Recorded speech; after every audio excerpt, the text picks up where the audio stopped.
Ladies and gentlemen, can I please have your attention? This is my final maths-related interview. What sort of villain gets that? It's Australia's reaction. It's an This exclusive. is an exclusive. That's hitting the cutting room floor, bro. Caused a lot of drama and it never got aired. It just went nuts. Hello, Selina. What's up? It's good to see you back in the studio. You look good too, by the way. You look amazing as always. Yo, but like, I'm kind of mad because like usually we used to do our calls of what are you wearing so I can match. So back to reality, man. What's wrong, No, man? we're still matching. We always seem to color coordinate somehow. some way, somehow. We still match though. Yeah, come on now. Hey, listen, I actually hope that our guest gets the memo Yes, as well. let's see. Okay, and we're going to be having Ant Middleton I in the cannot studio. wait. I know, man. Listen, we've been hunting him down for a little while now. For some of you guys, I don't know who he is. He is the chief instructor in SAS Australia, okay? And man, he's unreal. And he's ex-British military as well. Yep. And special forces. And now he's got a new podcast called Head Game, which is so crazy. The stories on there were, Man, unreal, everyone has man. to listen to it. So they've actually got a few episodes that just came out, and man, actually the opener was probably my favorite so far. Anyway, you know what I mean? Because I wasn't really expecting it to start with a bang. You know what I mean? And you know, I really don't want to spoil it for people, but basically Head Game is, I kind of feel like is a podcast that kind of explores people's mindsets. You know what I mean? People that have been through some extreme hardships. You know what I'm saying? Yes. Like and have been in some uncompromising situations Yep. and have gotten out of them with an amazing story. Yeah. And as a big fan of SAS, seeing Ant yell and be like a Gordon Ramsay, then hearing him in Head Game is just like the complete polar opposites. Absolutely. You know, I'm a sucker for accents. Uh-huh. That deep, sultry voice of his. Even if you just listen. Yeah. Hello, love. Oh my God, it's so sexy. I just cannot wait to have him on. I know, man. Now, for real, me too, man. But look, guys, before we get into it, just want to tell you guys that we are recording on Gadigal land, and I want to tell you guys to buckle up, sit back and relax, and let's get into it. Let's go. And welcome to the studio, my man. Listen, thanks for having me. I love it in here. Lots of energy, lots of positivity, and I feel like we're going to cause a bit of carnage in here. Hey, man, a bit of havoc, right? Definitely. I honestly was a bit scared Why is to that? begin with. Just watching SAS, I was like, I'm really sensitive at heart, and seeing you just like yell at everyone and like, that's fucking pathetic, diabolical. I was like, is he going to come in here and yell at me? How could I yell at you? Look at your face. Look, I'd be like that. Oh, you've got But me. the You've got me. moment, like when you guys take each contestant into that interrogation room. Yeah, interrogation room, yeah. And then they tell you their stories, and I could just tell, I'm like, this guy is a softie at heart. Because I'm like, how are you not crying when you're like listening to their stories? I do cry behind the scene. No, I don't. Oh, I was going to say. No, do you know what? When I'm on, when I do, because I run a course, right? This is what's so real about SAS Australia. I run a course. I don't run a show. Okay, I leave that to the production. The production do the show, and then Channel 7 turn it into what they want to turn it into. Yep. So this is why the format's so interesting and why it's so authentic and real, is because I don't go back into character, or I don't play a character. I go back into a headspace. I go back into a mindset, a military mindset, an instructor. So it's real for us. You know, when I hear the helicopters churning up, that sound of the rotary, but the smell of the petrol, the fuel, just everything from the mountains to the sand, to the taste of the sand in your mouth. It brings it all back for us, and we realise that on the battlefield it's life or death. If you get something wrong, that could be detrimental to your life, but more importantly to your mucker's life, to your comrade's life. True. So we run a course, a military course, a hardcore military United Kingdom Special Forces selection course. The production company film it, and then boom, you get SAS. So when I'm there, yes, you can't help but sometimes have that sort of emotional connection, but you've got to cut that off straight away. Yeah, your ability to switch that off is insane. You have to, right? But I could see it behind your eyes. I'm like, no, he cares. I can tell. Stop it! You're getting into me right now. I'm shedding a tear right now. No, but it's like with the cave diver. He rescued all them children. I had to shake the man's hand because it was absolutely sort of inspirational. Definitely. But then it's like, listen, you're only as good as your last task, and your last task that you done was pretty abysmal. So, giving him that reality check of, listen, what you've done is amazing, but you're on my course now. And if you want to get through it, you're going to have to buckle down and you're going to have to do a lot better. Yeah. So it's just making sure that we keep it authentic, because it's something that's been part of my life for the last, for 13 years. I was in the military for 13 years. It's a big chunk of my upbringing, a big chunk of my adulthood, turning from a boy into a man. So it's left huge scars, positive scars. And I just try and pass them on now. And I know that the good thing about it is I can identify people's scars as well. So, and I know that they're not healed. I know they're struggling with them or they're reopening. My job is to, make them okay with it. Okay, this is absolutely normal. Use it as a life experience rather than a life trauma. And you'll progress in life. So there's a huge message behind the course, which this is why I love doing it. And it's all about self-development and self-empowerment. If you can take charge of the most powerful tool that the body possesses, then you're onto a winner. If you can take charge of your headspace, if you can take charge of your mind, which 9 times out of 10 plays tricks on you, right? If you can flip that mindset, if you can flip that way of thinking, so your mind, which is designed to do, works for you, then you are a force to be reckoned with. Good luck in trying to break you. Good luck in trying to put anything in front of you that you're not fazed of. Good luck in trying when you do fall and you do slip, good luck in trying to keep you down.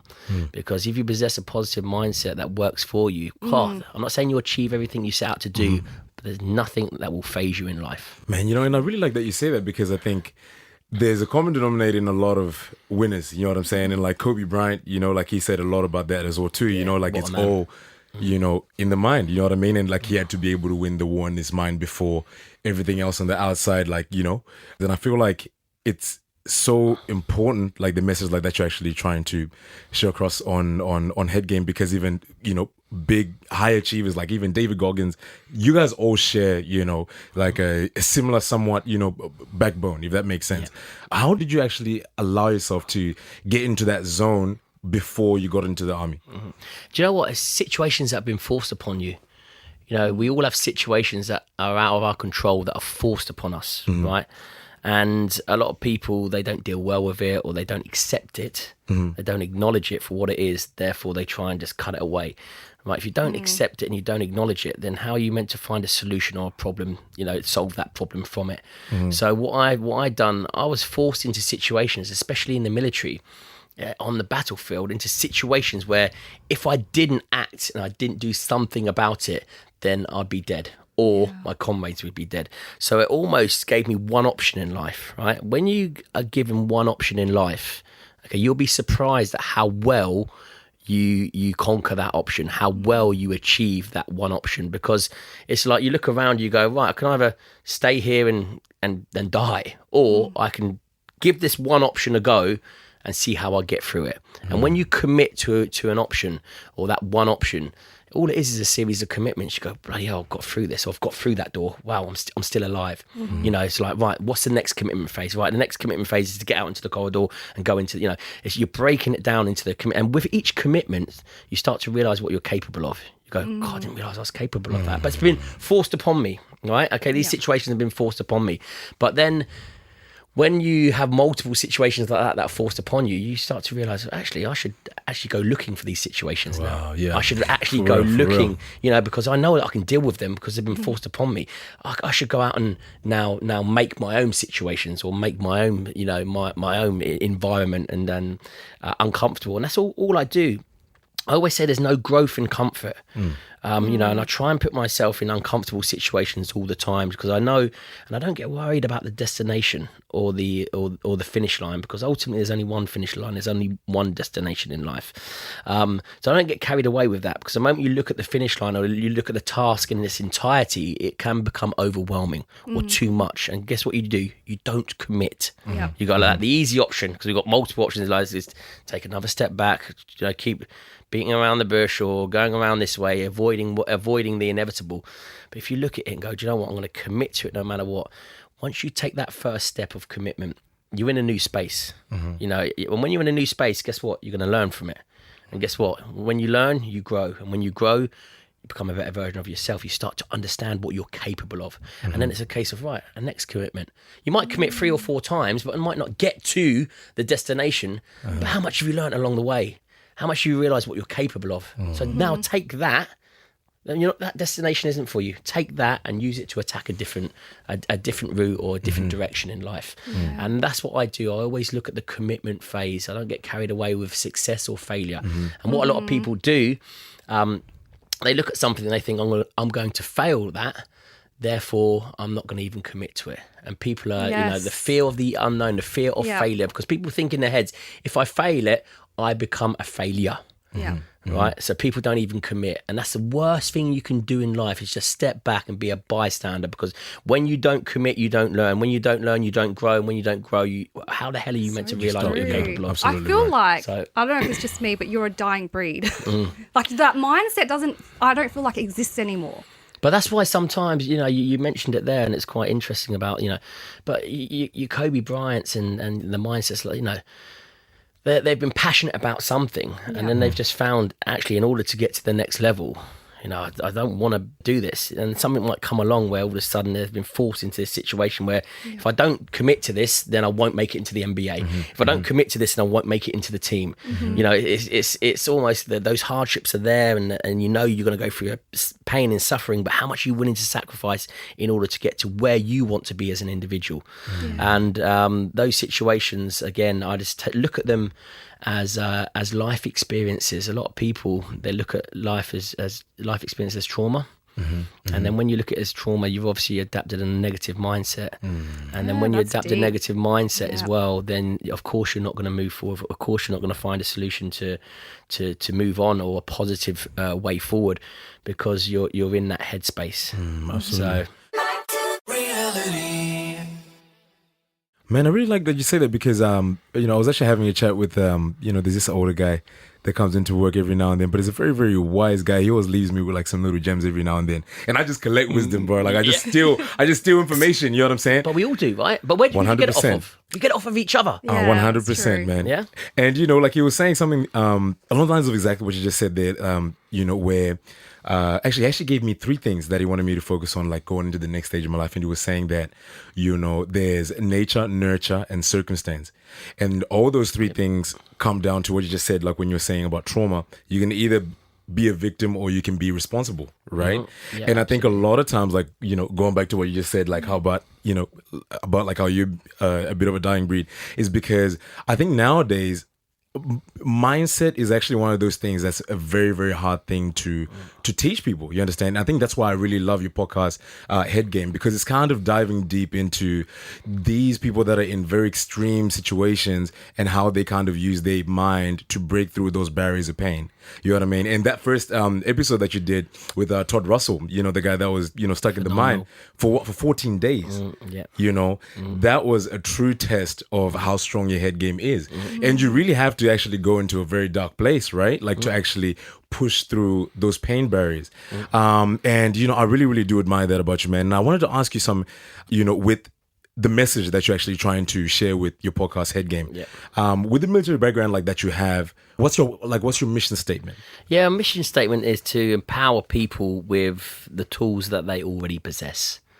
You talk about the mind. The mind is so complicated, but when you look at a situation that's hugely complex, and I'm talking about a situation so we can unravel it. You look at and you want to find a solution to something that's hugely complex. What do? You break it down simplistically. You break it down so it works for you, and you break it down where you can understand it, and you can put it as simple as possible in order to find a solution. It's just exactly the same with the mind, right?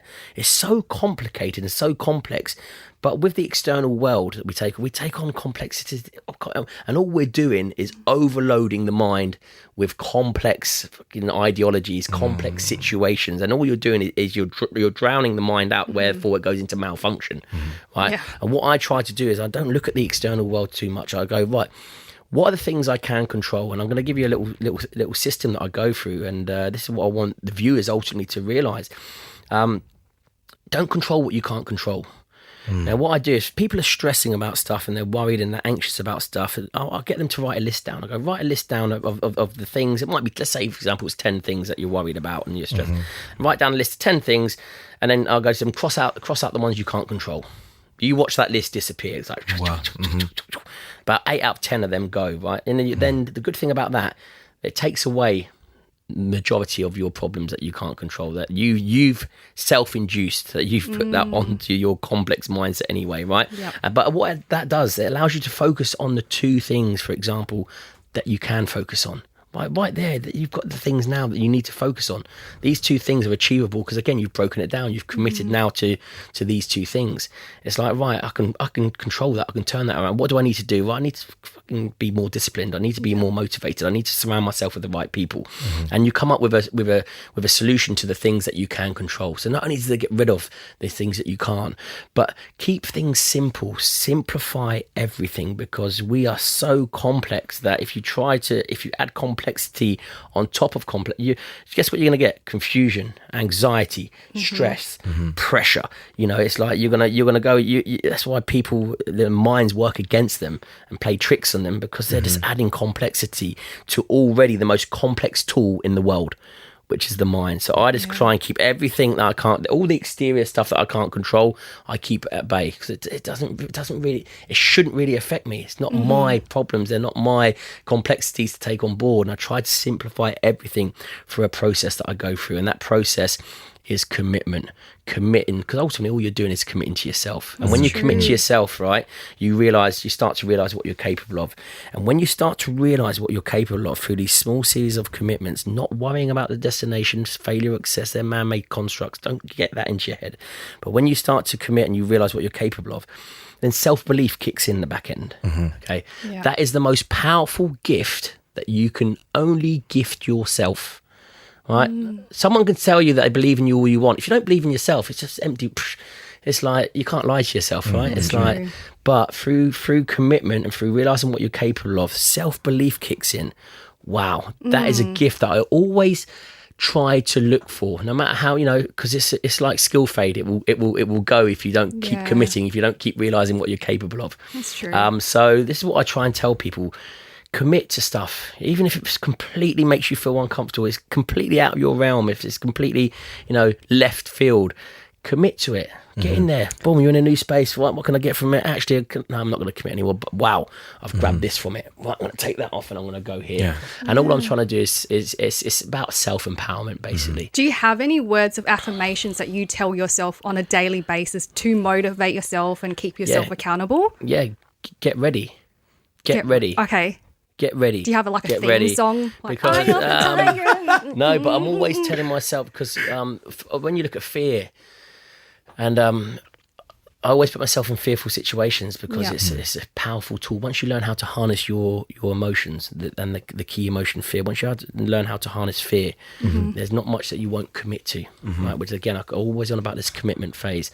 And fear for me, is all fear is. Let me tell you what fear is. Fear is your body priming itself. Get ready to step into the unknown.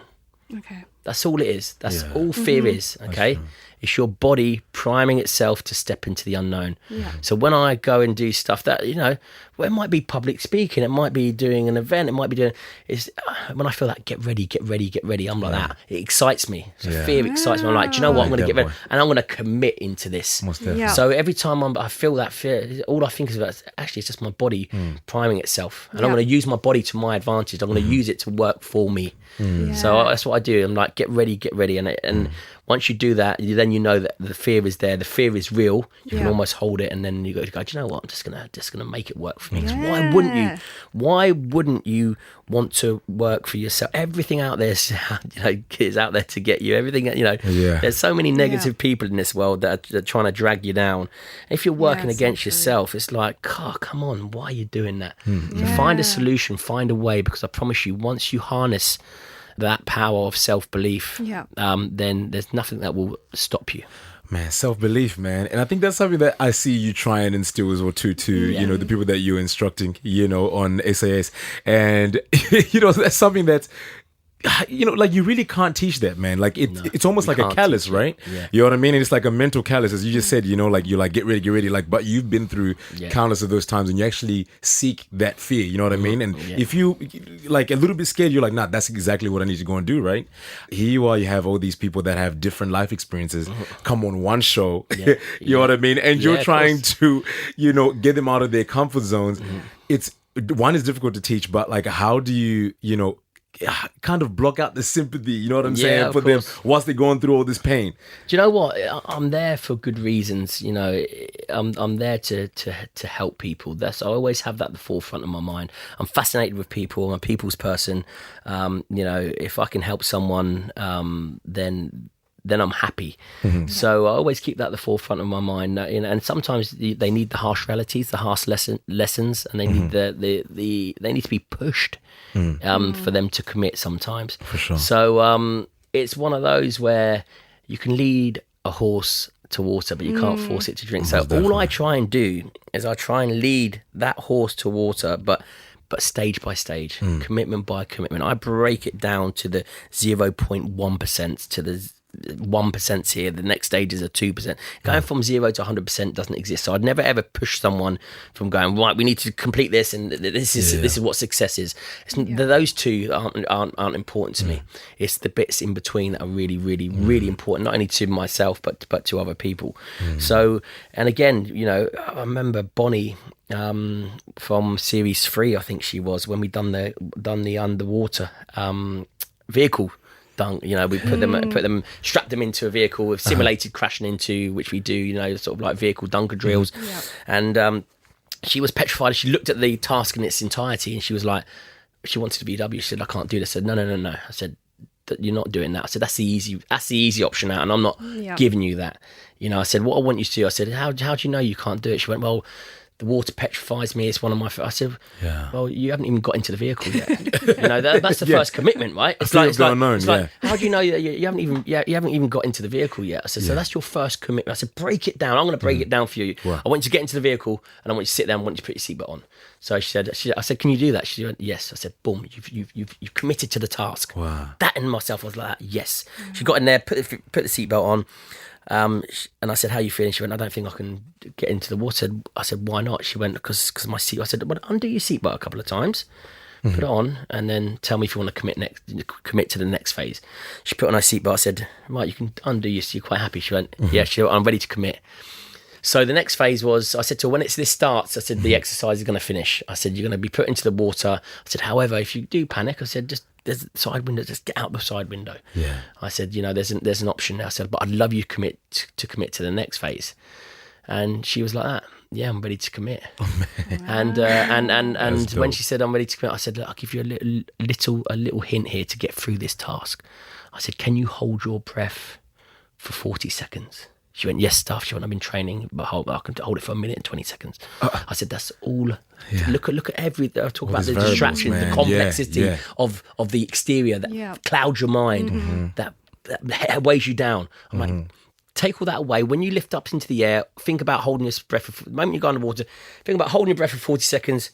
Unclip the seatbelt, which you've already done through the first commitment that you've been through. This is what I'm talking about, how important this is. And I said, then get out the vehicle, which you know you can do.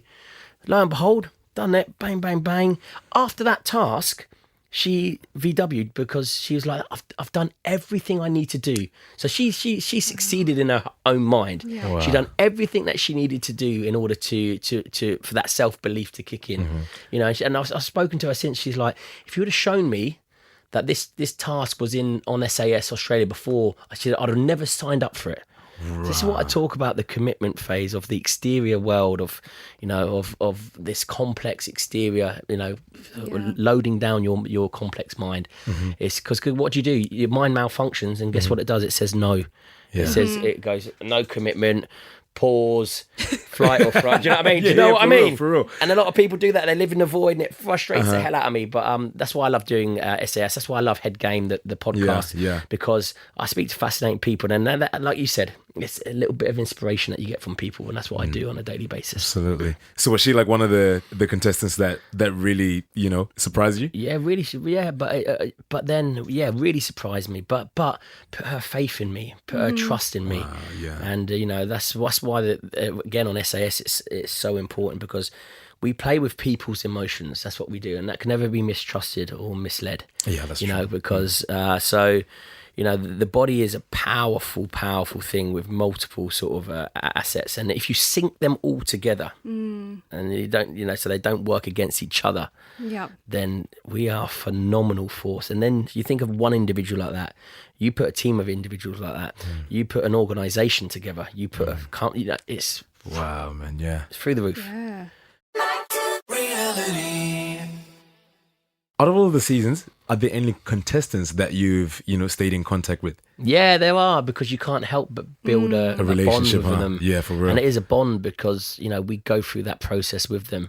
And, you know, I never say I change someone's life, because that's down to the individual, but I change them you know, I change the individual. Then it's down to the individual to change their lives. But all I do is I identify the tools within them and I just hand them back to them. I go, this is what you know, wow, I didn't realise this existed, I'm going to use this. Didn't realise I had this emotion, didn't realise I could harness this, I didn't.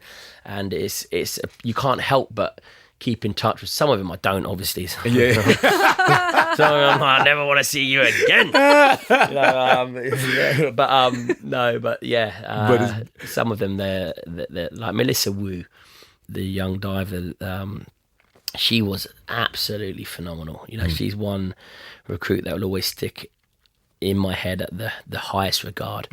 She was absolutely phenomenal, and I got emotional during the course without showing them, of course, with her, because she just had no give up in her. You know, I was praying for her to VW, because she was putting herself through so much pain and suffering. That I was going to, in my head, I was going to VW for, you know, I can't, you know, but she, you know, it is the first time that she was phenomenal. She was phenomenal. But, you know, like, you already like are giving like people that, you know, already kind of have that mentality, and then you're also giving people that have no willpower whatsoever. You know what I'm saying? Yeah. And that's the beauty of the show, because you're just really giving a raw product. You know what I mean? And it's almost like just being given a tree and making a cabin. You know what I mean? Yeah, but I love that. I love that. But that's what my job is all about. That's what I love doing, right? It's like I love doing that. Give me someone, and I'll try and flip them as much as I can. You know. Well, my ex-manager actually tried to get me on SAS. But the way that he put it to me, because at that time I hadn't watched any episodes, he made it sound like just challenges, you know, you'll be fine, just a few games, and like you'll work through it. I think that'll be a really good challenge for you. I'm like, oh, okay. Started watching the show. That little laugh. Like it's Love Island Next games. thing you know, you've got a black bag over your head. You're being dragged out the studio, and you're on the next season of SAS Australia. And you've got me that normally I'm smiling with you. Oh, he's so nice, and I'm like that. Shut up. Literally, the first scene of Who Dares Win, they're like running through these muddy trenches. And then they're literally standing in their muddy clothes, and you're hosing them down with cold water in their face. Yes. Me and my fake eyelashes would have been like, no, I'm done. Just get me off of here. I would have ripped them off before you even started. You know, when I catch you in the beginning, I'll be like, take them off. Literally. Thank you. How long do you think someone like me would last? Do you know what? Like 2 minutes. That's what I know. Honestly, that's what I love about the court, because you can. A lot of people they build an exterior to protect the interior. Yeah. All right. But the moment you break down that exterior, which is easily done, I'll thrash you to an inch of your life. I'll expose what's inside very, very quickly within the first. No, I can tell. Within like the first 24 hours, right now, scared. And then it's, you know, I don't know the stories. You know, I don't know what people's backstories. I don't know what they've been through in life. I don't know the hardships, the sufferings, and the pain that they've come through, the anguish that they've. And all I do is I bundle all of that together, because that's such that is like that. It's like kryptonite. That's the power right there. It's not the successes. It's not the comfort. It's all of this pain and anguish and suffer and hardship. That's what I'm looking for. So I want to bundle all that together, and I want to fucking make some kryptonite out of it. And I want to come on now. Do you know what I mean? And I want to hand it back to you. Absolutely. It's like I am, you know, because that's where the power is. Absolutely. That's where the growth is. That's where the, you know, the everything is. You know, that's where the superpower Pressure makes is. diamonds. There you go. Going back to that analogy, it's exactly the same with us. You know, I've definitely heard that before, man. You know, that to actually get to your goals, you actually have to confront that one thing that you're very, very scared of doing. Of course. You know, so I'm kind of going a little bit off track, but I've got another question, man. I actually wanted to go back to Head Game, okay? Yeah. And I wanted to reference once again, Todd Russell, because his story, man, that was one of the best openers like to a podcast. Man, confirm. It was unreal. Kudos to the team. They were like, we got this come on, mind. boy. I'm like, You're asking the questions, come boy. on.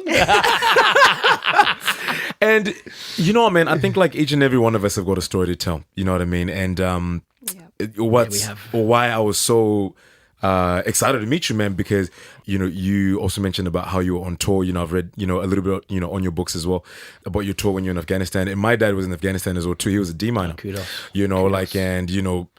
Some of the stories, man, that he told, just crazy stories. You know what I mean? But he had a Todd Russell story as well. I wanted to know what your Todd Russell story is.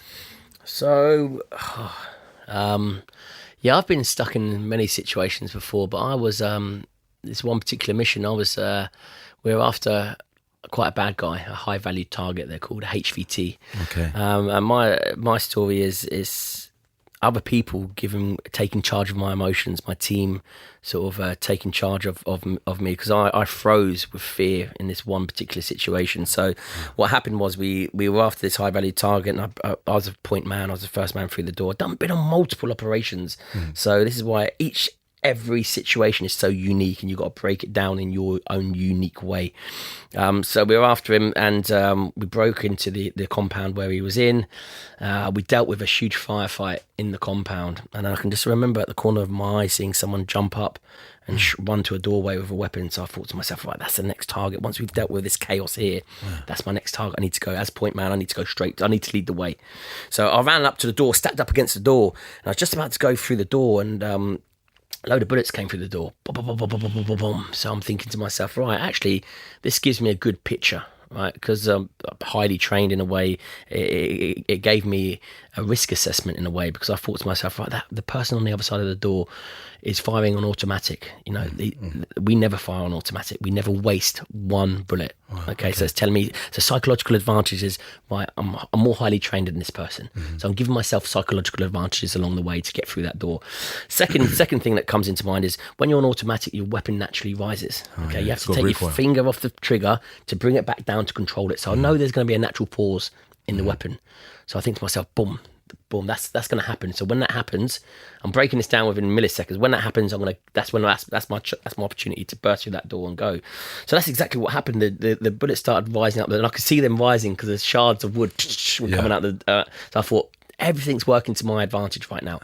And then the pause happens, and I go to preempt it and go through the door, and I'm froze. I can't move. My feet are stuck to the ground.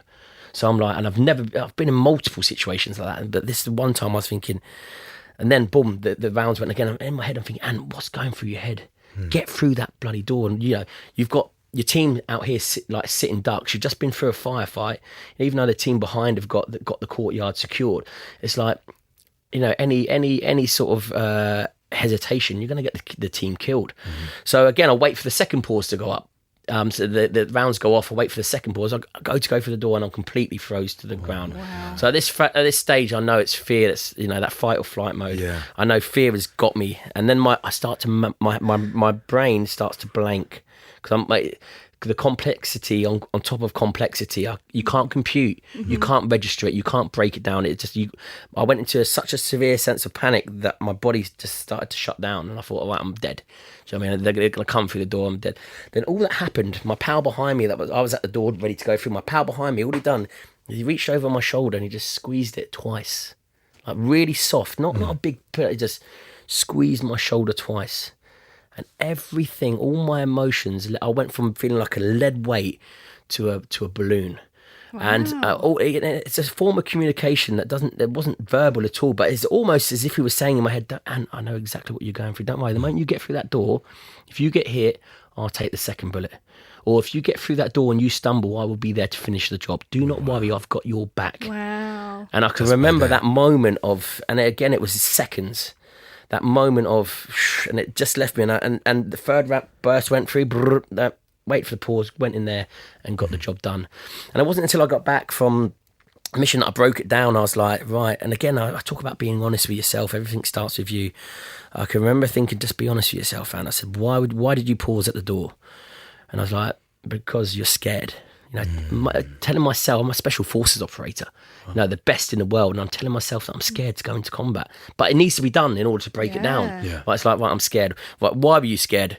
Because there are bullets coming through the door. I could live with that one. I could go right. You know what I mean? I was like sort of like I sort of took a deep breath, and I was like, I can live with that.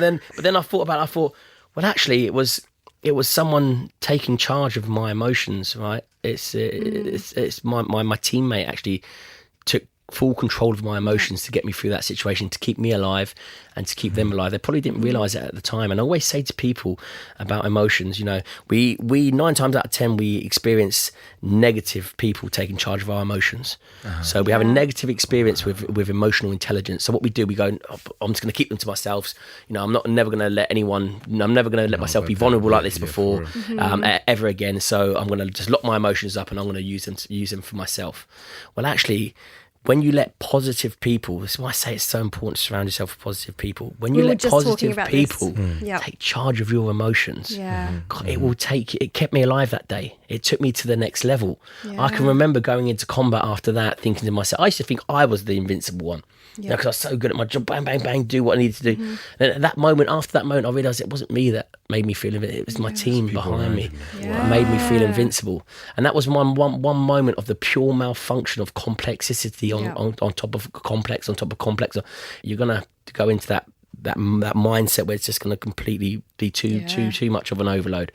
So that was, I suppose, my moment, and that happened within the split. It didn't happen over days and days. It happened with that split second, but it's such a life-changing moment in my life where I was just like, wow, right, listen, let my emotions out to people. It's down to them to let me down. If they let me down, guess what? You're gone. You know what I mean? But if you don't, then, it was a powerful, it gives me goosebumps right now. But I've got powerful moment.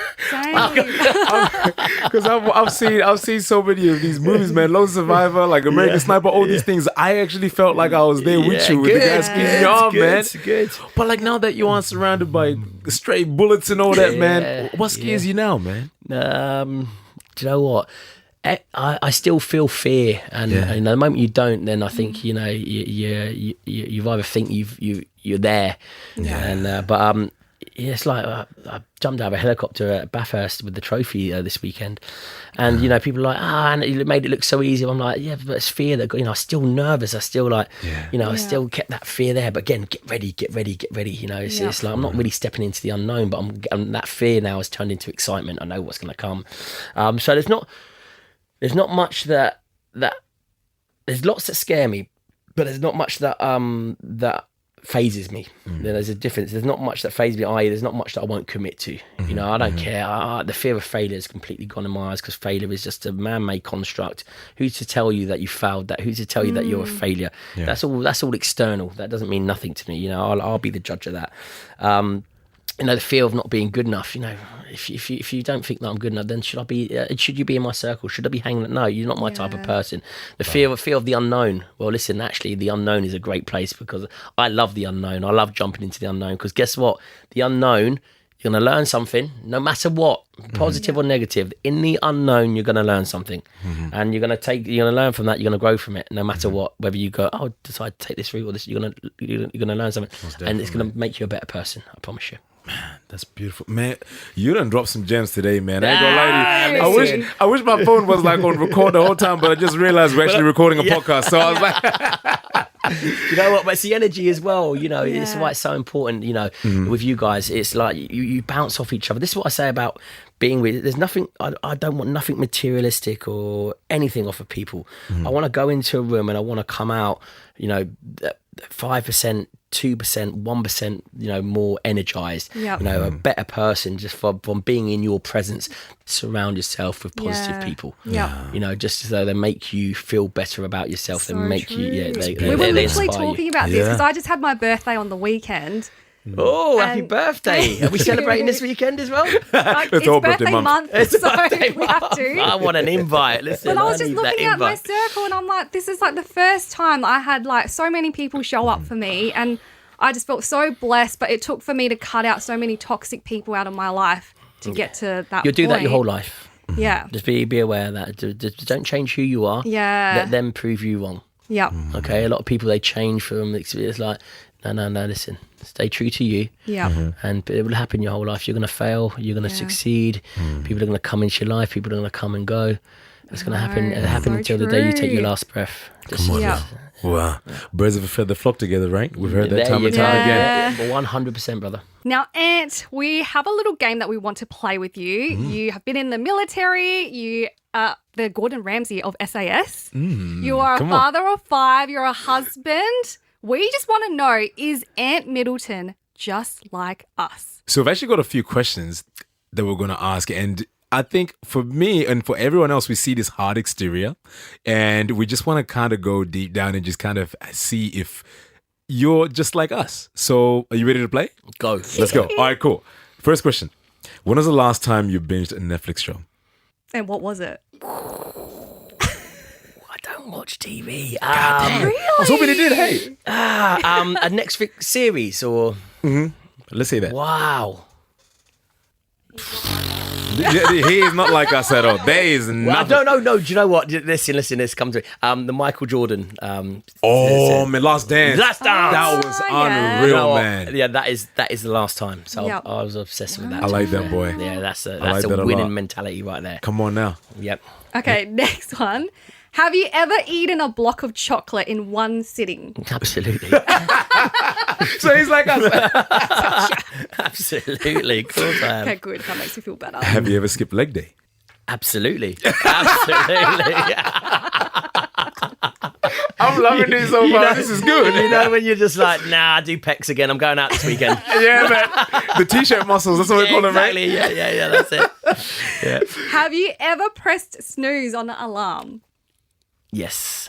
I have to admit, but not very. I rarely set an alarm because I'm normally up Yeah. before. Yeah. You know, I'm Yeah. one of them people. If I set an alarm, I always wake up before it anyway, so I don't even Yeah. bother. I'm an Yeah. early riser. So Yeah, I'm yeah. like that. I hate those people that set like several. Oh no, I don't know. Yeah. Yeah. No, what's the point? Get up. Yeah. Yeah. I like you don't really want it, right? If you got to Yeah. set many. Exactly. Yeah. There you go. Yeah. How about this one? Have you ever faked being sick to get out of a work? That's a nice one, innit? Got you right in the jugular, boy. Yes, I have, but I don't know if it was sick or I was extremely hungover. So I'd go with the latter. Yeah, I'm like, hey, I feel ill today. COVID? No, I'm joking. Yeah, but it's more. I've got to admit, it's more of a hangover, or I finished probably at 6, 7 in the morning, and the thing was at 8, and I'm like, I can't go in. That's what's up, man. Still drunk. And man, thank you so much for taking the time to come to the studio, man. We love your energy. We love what you're about. Yeah. And congratulations, man, on the launch of Head Game. You know, you guys can catch that on, wherever you guys get your podcast. Yeah. And you can also watch Ant on SAS Australia on Channel 7, right? That's right. Yeah. That's what's up, my So, man. listen, thanks for having me, guys. Thank you so And listen, much. do check in with Head Game because it's such a powerful It is. conversations that we're having, and I think a lot of people will get a lot out of them. Beautiful, my man. Thank you so much, and appreciate it. Guys, thank you so much for listening. We'll see you guys next week. Bye. Yo.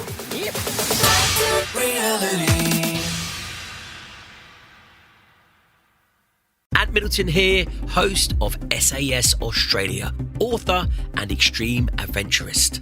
If you love stories of determination, overcoming obstacles, and harnessing the power of the mind, you'll love my new podcast, Head Game. Every episode, I speak to someone with an extreme story to share.